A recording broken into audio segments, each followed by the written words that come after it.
said that the focus for his group, everybody on defense, was just kind of erasing the memory of last year when the Gamecocks fumbled a bunch of yards on defense. Yeah, You agree with that? yeah, we didn't play well, so that never sits well with you. So you try to learn, from your failures, and how you prepare and things of that nature. So, yeah, you're a competitor, so stuff like that matters to you.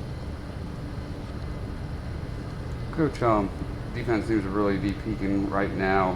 Had maybe their best performance against Wake Forest. Is the bye week, does that kind of disrupt the momentum at all, or is it always good to have a rest? Check back next Monday. Right. We had a good week of practice. We jumped right back in and tried to get after it, starting on Monday. So we had a really good week of practice. And so I don't know.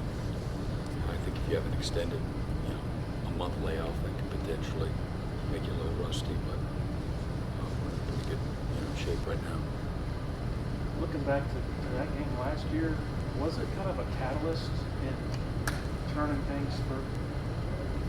It may have been. I mean, I think, pride was wounded. And, again, we had good leadership respond to the right way. And a little more focus afterwards. I think human nature is when you feel like you're playing well is to, again, take one hand off the wheel. And bad things can happen. So I think it righted the ship.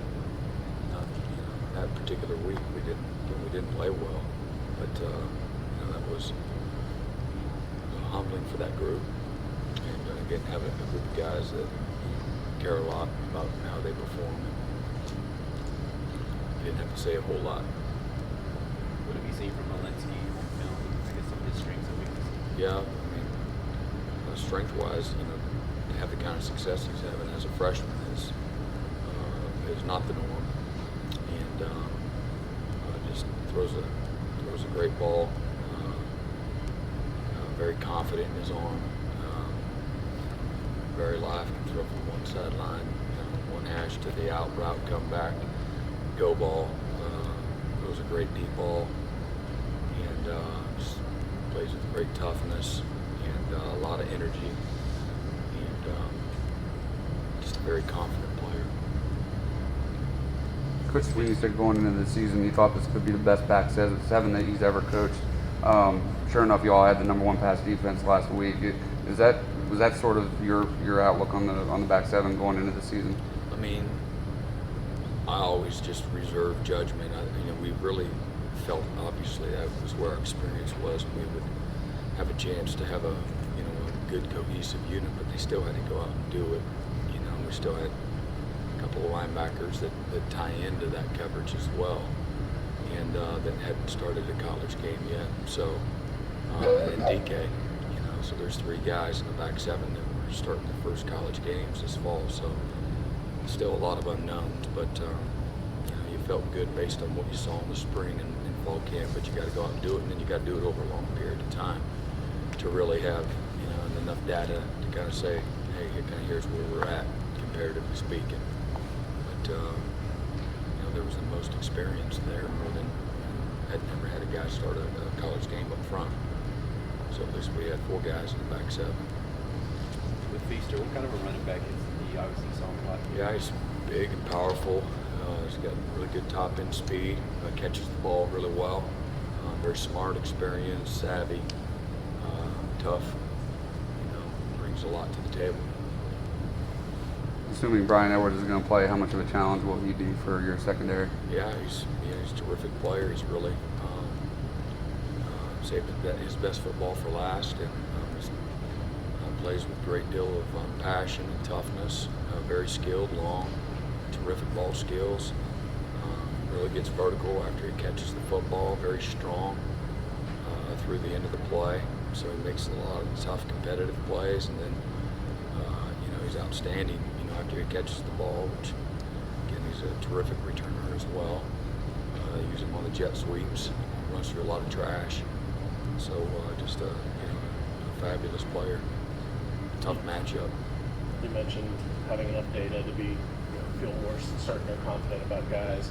Obviously, people have talked about the schedule strength for Clemson, but just in general, you guys have played a lot of games where guys haven't necessarily needed to be out on the field the second half, the starters. Do you feel like you have enough data to be confident going into maybe a bigger time game than this? Just to say, hey, we're a good team, or enough data to say that, or Well, I mean, I think we can play with confident are you at anybody. this point, I guess? I think we can play with anybody, and in any given week, we have a great chance to win. But the flip side of that is,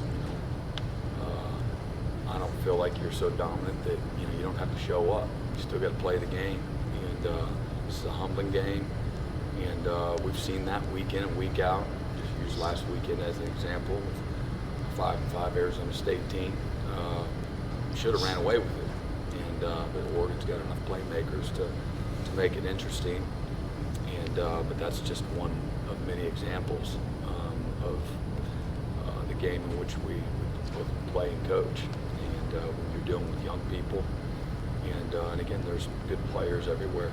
People get hot, so just you got to have a lot of respect for the game. I think that when you do that, you've got good leadership, and guys really have again a sense of urgency about their performance week in and week out, regardless of who you're playing. And you can sustain success at a very, very high level. And then when you lose a little focus and you slop around and expect to win, you're gonna make it real interesting real quick.